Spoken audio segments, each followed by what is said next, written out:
So, without further ado, our first reaction today is going to be Dreamcatcher, You and I. Let's hear it.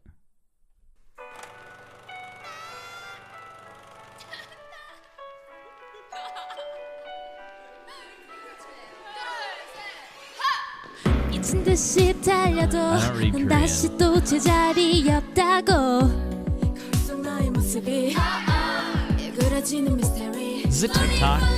저물면 문을 열어둬 모든 빛이 사라진 밤 나나나나 스르륵 잠든 스르륵 곁에 아무도 모르게 다가갈게 now oh now 수많은 별이 너만을 비추기 보이지 않게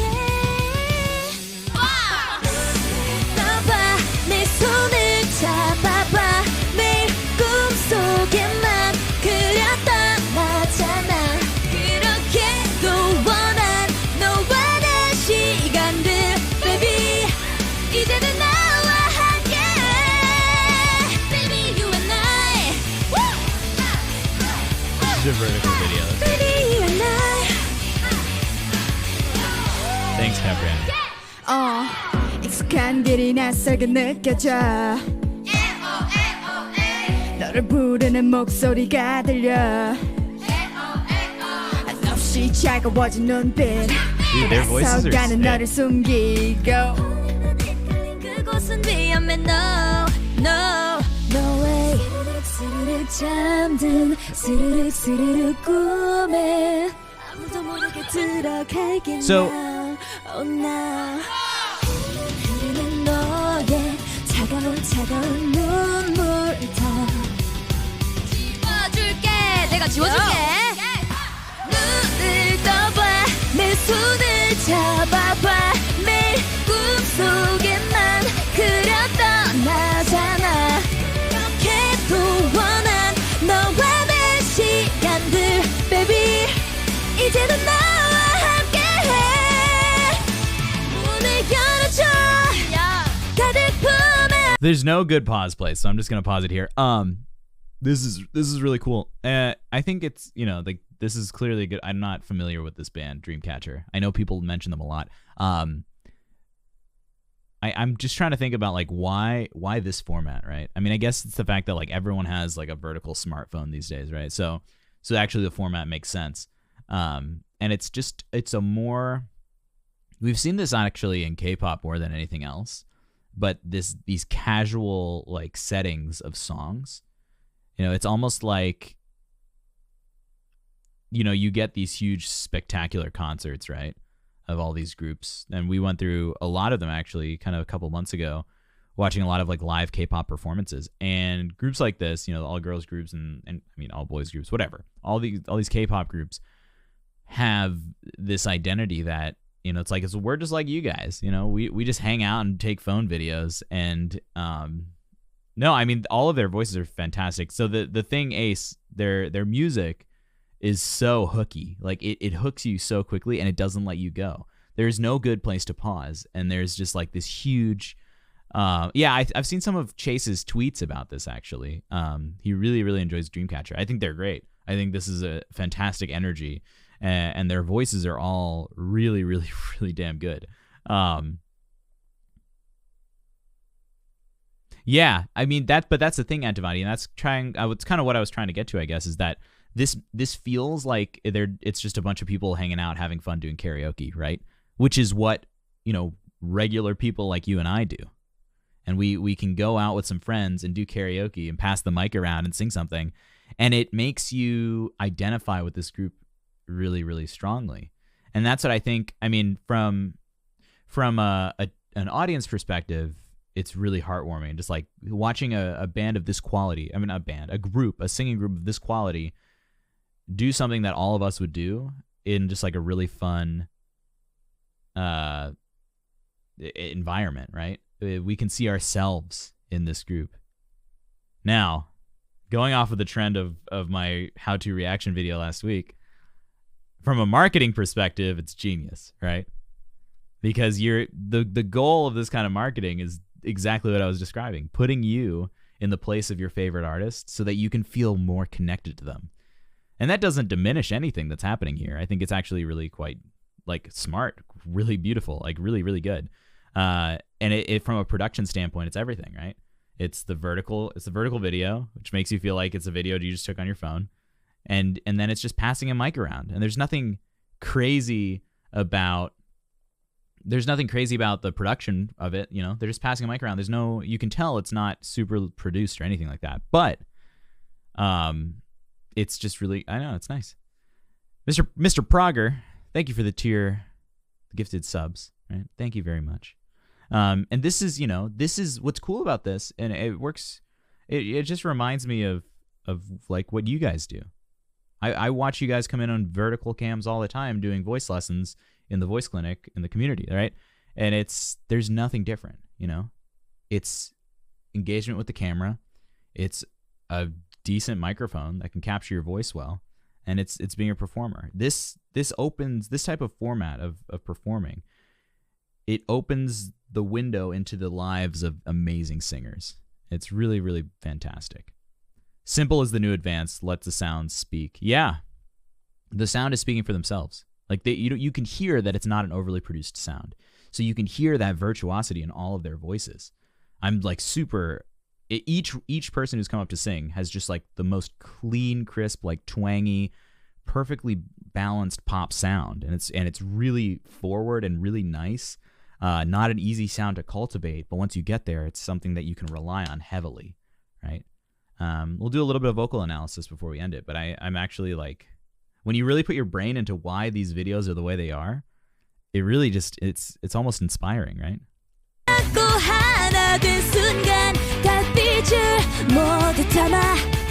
Like the backing track is pre-recorded. They probably did the backing track themselves with the harmonies in it.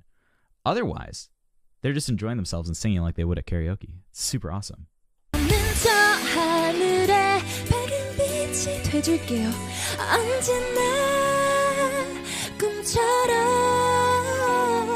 I love it. I love her voice. It's so sweet, and it's relying on like breathiness, but it's not overly condensed. It's all air driven. It's all breath driven. It's so nice. Yeah, it's this is such a good group.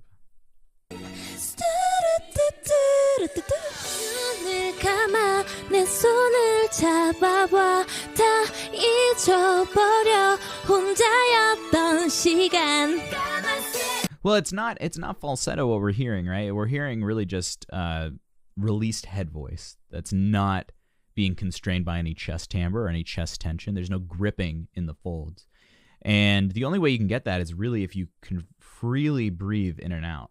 And one of the really fantastic things about these K-pop groups that are, manufactured, they're put together, they're trained in a very specific way. And then they have stories behind them that really engage with the audience. But the training is really what stands out about these fantastic singers. It's rigorous training, vocal training, cardio training, breath training that allows you to just make a really great sound without worrying about anything, without tensing up anything. You can keep your face calm. One of the biggest tells of good vocal technique is having a calm face when you're singing, right? A lot of these groups get to choose their teammates, by the way. Oh, that's good to know, Becca. Yeah, so they're also, friends, right? And they've known each other for years. Exactly. I do miss Twitch Sings. We actually had a couple of really fun streams on Twitch Sings before it got taken down, which was only 2 months after I started streaming. But one of the I just wanted to call this out. Like, one of the best signs of amazing singing, this is a great reflection of it, because there's nothing stopping us from seeing exactly what's happening with their voices. Their faces are so relaxed. That's part of being a good performer, but it's also part of being a great singer. If you can freely, independently use your breathing muscles, independent of any neck tension or anything, then you have this freedom to express with your face that's not contingent on how you're using your voice. And that's like true vocal flexibility. And if you're having trouble with that, then you want to ask yourself, what am I doing with my face in order to make anything happen with my voice? Because if you have tension in your throat, it will reflect itself in how your facial muscles are working. Because normally, I get this a little bit. When you're singing, a lot of people sometimes get like a furrowed forehead. And what that really means is that these muscles are connected all the way down through here, through here, through here, through here. And something is happening in your voice that is then corresponding to muscles furrowing your brow or furrowing your thing and doing like this with your forehead. Just make sure that's what's happened. Like, make sure that you are aware of that, right? Matter of fact, thank you. Thank you, Nix. I appreciate it. People unfortunately say that stuff about anything that isn't a genre they don't like. K-pop gets worse than most because, well, I think the thing about K-pop is that it's kind of hard to understand if you haven't spent time listening to it. Like, I wouldn't understand it if you guys didn't shove this stuff in my face, which I have no problem with at all. But I wouldn't get the fascination with it. But every time it comes up, knowing that it's so popular, I want to just understand why it's so popular. And it's very obvious if you just spend a second thinking about why K-pop is so popular. Why, not even the genre, but just the groups. Like, the groups put in the work, they put in the effort, they make amazing performances happening, right? At its most core level, this stuff is great music, and preferences aside, you can't argue with the fact that these are fantastic singers singing really exciting music and making it just super special experience for the audience. That's not a genre thing. That's an individual group thing that have all been kind of cast under this umbrella genre, right? It's just a vibe I don't understand, but it's a good example. Like Dynamite, by the way, is too vibing. I like that. Oh yeah. It's okay. I mean, but it's not going to be everyone's cup of tea, Don't worry. Yeah. I wouldn't take it personally because no, like, I'm not going to listen to this in my free time. But that's just me. I listen to like obscure weird opera stuff in my free time. And that's my cup of tea, right? Or I just listen to lo-fi because it doesn't interfere with like my brain waves. If I'm trying to be productive, I can't listen to something like this because I'll just be distracted by it. Everyone has something different. That doesn't mean there's any less value to it. The fascination is that they're in fact humans and it's music. Not sure what's so hard for people. K-pop is an industry. There are genres within the umbrella. Absolutely, Becca. Yeah. And I mean, that's what I think I'm trying to say is that the people kind of attack the K-pop umbrella, but within that umbrella, each group everyone has a different style of all the K-pop groups I've heard that earns its place in the world, right? They all have earned the renown they've gotten.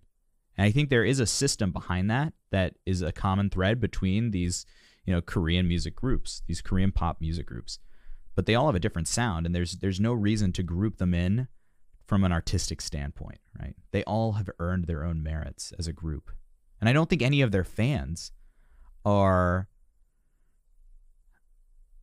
I don't think any of their fans are like delusional. I don't think any like K-pop fan is just like in general loving all K-pop. Right? They love the groups because the groups do stuff like this. They are engaging with their fans. They're engaging with people. They connect with people on a really personal level.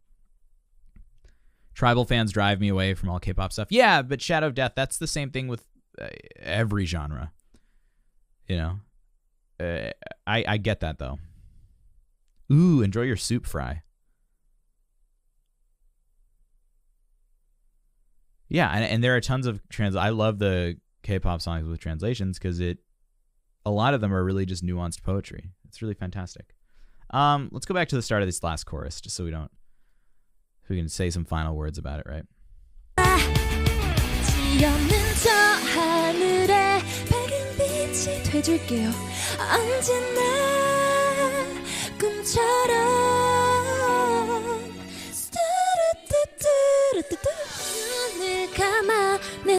They all have very similar timbres, right? They're singing in similar styles, but the colors that they're using individually are so vast, right? And it creates so much interest in the individual vocal line, right?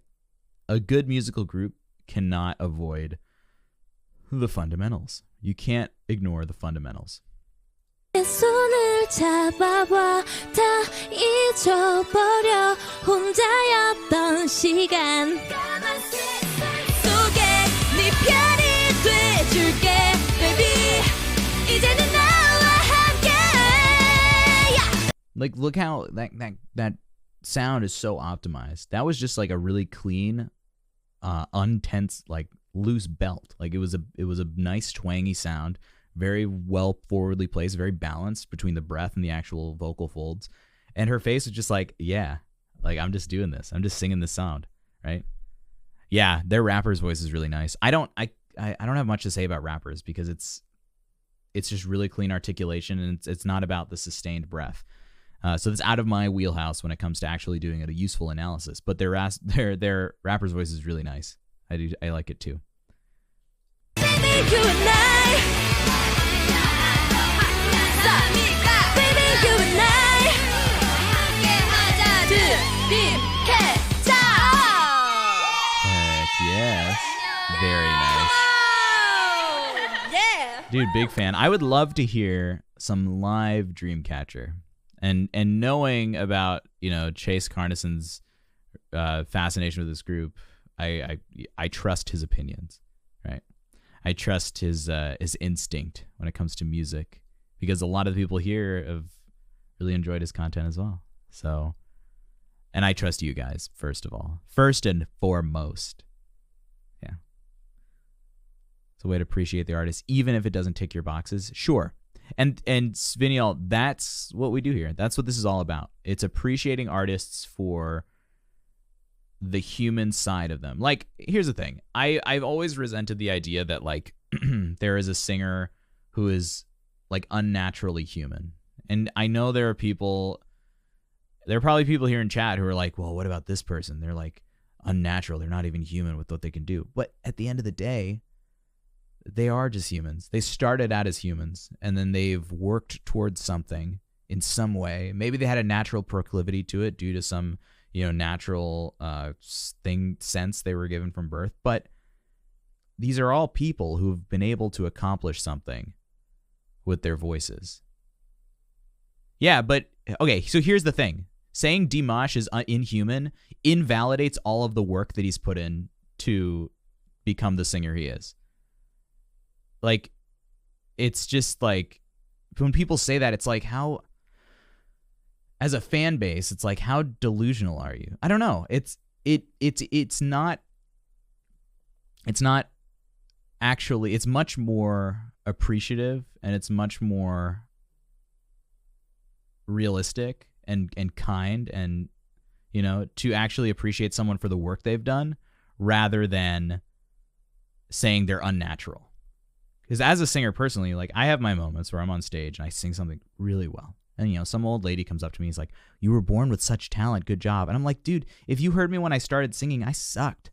And now I can do stuff, right? I can do stuff. But it's not because I was born with it. It's because I put in the work. And when people look at you and look past the hard work you've put in, it doesn't even matter if it's singing or anything else.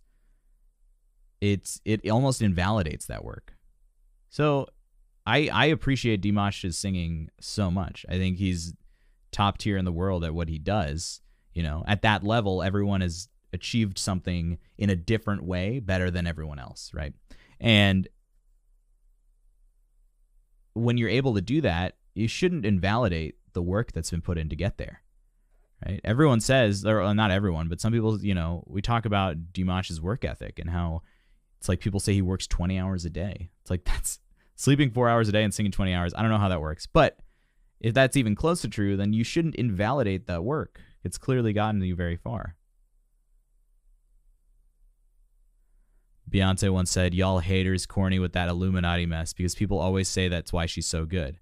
Exactly. Dude, Beyonce put in the work. She put in the time. You can literally watch her career from start to where it is now and see the progress she's made because of the hustle. There is no success without hard work, right?